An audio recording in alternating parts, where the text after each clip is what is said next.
Très simple, 4 méthodes pédagogiques. La première, la méthode déclarative, méthode dite de l'exposé. C'est dire tout simplement, vous montrer une vidéo, des images, pour expliquer des nouvelles informations. Ce n'est pas la méthode la plus efficace, mais c'est la méthode la plus pratique, dans le sens où si vous n'avez pas assez de temps, pas assez de ressources, et que vous souhaitez lui communiquer des nouvelles informations, cela peut se faire en moins d'une demi-heure. Utilisez la technique 3POP, c'est ce qu'il y a de plus simple pour introduire votre explication. Les 3 P, pourquoi est-ce que je suis là? Pourquoi tu es là? Pourquoi est-ce qu'on met en place cette formation? OP, les objectifs et le plan d'action. Cela vous permettra de faire l'introduction. 2 minutes, pas plus. Vous développez une vingtaine de minutes et vous finalisez en synthétisant 2-3 minutes. Plus d'une demi-heure, vous risquez de rentrer en saturation cognitive. Deuxième méthode pédagogique, la méthode active. La méthode où vous le mettez en situation, en jeu de rôle, en exercice pratique ou en étude de cas.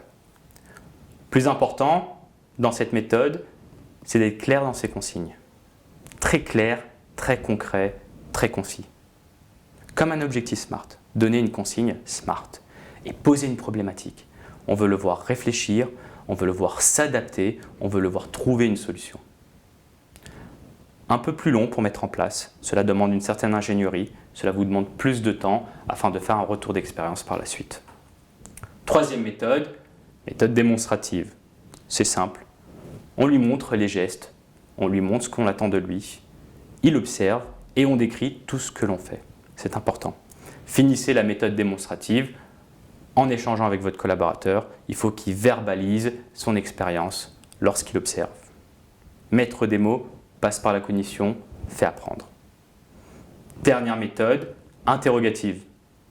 Posez-lui des questions, ne lui donnez pas la réponse. On sait que dans l'accompagnement, on ne donne pas de réponse, on accompagne vers la résolution de problèmes. Donc vous l'interrogez, posez-lui dans un premier temps des questions ouvertes, comme un entonnoir, et ensuite vous le guidez avec des questions de plus en plus fermées. 4 méthodes, rien ne vous empêche d'utiliser les 4 méthodes à la fois lors d'une séquence pédagogique.